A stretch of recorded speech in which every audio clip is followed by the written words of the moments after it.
आप देखना शुरू कर चुके हैं राजधानी इंडिया न्यूज चैनल। हमारे चैनल में आपका बहुत बहुत स्वागत है।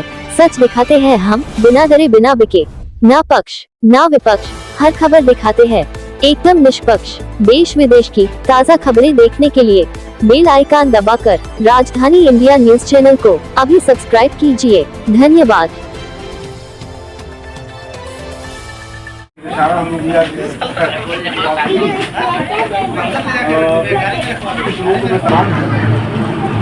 और मैं इंडियन एयरफोर्स यानी भारतीय वायुसेना में मैं ग्रुप कैप्टन था और मैं डायरेक्टर था रक्षा मंत्रालय में। और दिल्ली से 4-5 साल हुआ, अब मुझे रिटायर हुए। थोड़ा सा पहले लिया था मैंने रिटायरमेंट, वक्त से पहले लिया था। और अपने सर्विस के दौरान लगभग पूरा हिंदुस्तान जाने के इत्तेफाक हुआ। 8-10 पोस्टिंग्स हुई तो पूरे हिंदुस्तान को लगभग देखा है और भी काम से देखा, और दुनिया के बहुत सारे हिस्सों को देखा हमने। मैं लंदन में भी था, पेरिस में भी था, वहाँ के खेत को जाकर देखा है। मैंने ड्राइवर से काम को खेत को नहीं छोड़ा। मैं देखूँ कैसे खेती किसानी होती है, तो ये देखने के लिए कि धान होगा कि नहीं, इससे पड़ता नहीं रहना चाहिए। मैं अपने खेत को, किसी खेत को 6 घंटे खुदा दे, किसी को 2 दिन खुदा दे, खाली नहीं रखता है। 6 घंटे से लेके और 2 दिन अगर बारिश ने नुकसान नहीं किया तो इतना ही देर खेत खाली रखते हैं। तो ये मैंने देखा कि उसमें मेहनत की जाए। अब यहाँ सवाल आप कहेंगे कि आपका आना कैसे हुआ, आप लोगों से मिलना इत्तेफाक है, जैसे लिखा हुआ तो अल्लाह की मर्ज़ी है।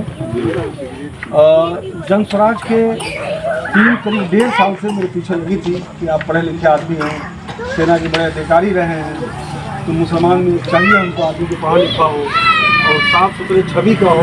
ये सब कहानी वाली तो बता रहे थे जन स्वराज के लोग। तो मैं डिसाइड नहीं कर पा रहा था कि सियासत में जाया जाए कि नहीं जाया जाए। तो हमने कहा कि किसी और का फैसला नहीं है, मेरा ही अपना फैसला है। मतलब मैं सोच रहा हूँ कि सियासत में जाएँ कि न जाएँ।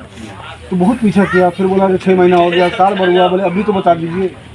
फिर हमने प्रशांत किशोर जी को, जिनको स्टडी किया, इनके सारे यूट्यूब जितने बयानात हैं सबको पढ़ा मैं ये खोज रहा था कि ये मुसलमान मुखालिफ तो नहीं है, बाकी और क्या है नहीं तो मतलब नहीं हमको। लेकिन हमने जब तजुर्बा किया और पढ़ाई की मैंने इसको, तो ये मुसलमान मुखालिफ नहीं है, कम का तो नहीं है। अब मैं ज्वाइन करूँगा, अभी 28 फरवरी को मैंने ज्वाइन किया। अभी डॉक्टर साहब ईमानदारी झलकी, मैं 2-3 बार मिल चुका हूँ ज़ाती तौर से, और मुझे ऐसा होता है। उसके बाद फिर सैयद अबुल हसन अली नदवी साहब बहुत बड़े मुफक्किर थे आलम इस्लाम के। उन्होंने अपनी किताब लिखी थी 70 साल पहले, उसको पढ़ा मैंने। उसमें लिखा था कि मुसलमान 5 वक्ती नमाजी भी होंगे, तहज्जुद गुजार भी होंगे और जिक्र अस्कार करने वाले होंगे, ये सारी चीज़ें होंगी।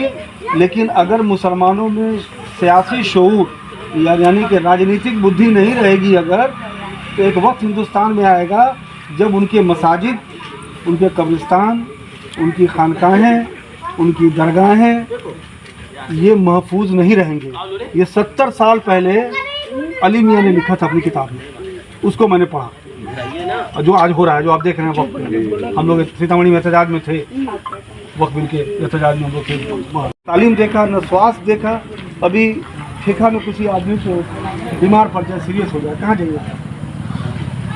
ऊपरी तक में ठीक डॉक्टर नहीं होना चाहिए था। ये कि नानपुर का अस्पताल बिल्कुल अप टू डेट होना चाहिए, कम से कम नानपुर पहुँच जाते और वहाँ इलाज होना चाहिए था। बेसिक सारा वेंटिलेटर सिस्टम होना चाहिए था, जान बचाने के लिए चीज़ें होनी चाहिए थी, मशीनें होनी चाहिए थी। 1-2 गुर्दा का आदमी डायलिसिस मशीन लगनी चाहिए थी यहाँ, ताकि उसको बचाया जा सके। ऑक्सीजन का पूरा इंतजाम होना चाहिए, ऑक्सीजन ही नहीं है न नानपुर में, न बाजपट्टी में, न बोखरा के पास है। किसी और सुनिए, जो झाड़ू लगाने वाला है वो किसी का नारा काट देता है, औरत को बच्चा होता है। तो बाजपट्टी में मर गई है कुछ दिन पहले, बताइए, झाड़ू वाला नारा काट रहा है। तो ये हालत हो गई है, इस पर कोई नज़र नहीं है। इन तमाम चीज़ों को सुधारने के लिए अब एक नई पार्टी आएगी, नई हिम्मत हौसले के साथ आएगी, तभी ये मुमकिन है। इनको जो करना था, इनका जो इतना दिमाग था, इन्होंने कर दिया। सरकार ब्लॉक की हालत हो गई है, कोई नेता का नहीं सुनता है। लोग हमसे कई जगह शिकायत, ये मैं 37वां सभा कर रहा हूँ, यानी 37वां गांव में आ रहा हूँ आपके पास। 36 गांव में कर चुका हूँ। तमाम लोगों ने अपनी परेशानियाँ बताई, सब कुछ सुना है मैंने, क्या क्या परेशानी है। तो हालत बिल्कुल चौपट हो गई है। इसको बदलना है इस निज़ाम को, और ये आपके हाथ में। मैं जब गैर मुस्लिम के गांव में गया जहां कंप्लीट गैर मुस्लिम लोग हैं, तो हमने कहा, और मुसलमानों के लिए यही बात होगी, हमने कहा जो आपने वोट मांगा था किस काम के लिए वोट मांगा था? जितने लोग थे उन्होंने 4 किलो 5 किलो राशन के लिए वोट मांगा, वो मिल जाएगा, ठीक हो जाएगा। लोगों ने सिलेंडर के लिए वोट मांगा, नेता है, सिलेंडर मिल गया। हमने गैर मुस्लिम के गांव में कहा कि आपने राम जन्मभूमि अयोध्या के लिए मांगा, अपने मंदिर के लिए, उसके लिए वोट मार दिया, तो मंदिर मिल गया ना।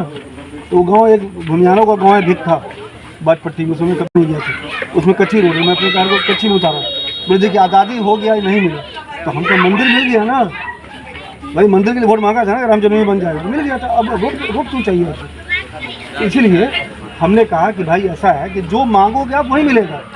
अगर आप पेड़ रोपेंगे बबूल का, तो आम कहाँ से होगा? और बच्चों की तालीम के लिए, स्कूल की अच्छाई के लिए कभी हमने आने वाले नेता से नहीं कहा, ना उसके लिए वोट किया, ना हमने कभी अपने बच्चों के रोज़गार के लिए उसको जॉब कैसे मिलेगी, कहाँ मिलेगी, उसका कभी मांगा, उसके लिए कभी वोट नहीं मांगा। हमारा सेहत अस्पताल ठीक हो जाए, हमारी सेहत ठीक हो जाए, हमने कभी उसके लिए नहीं मांगा।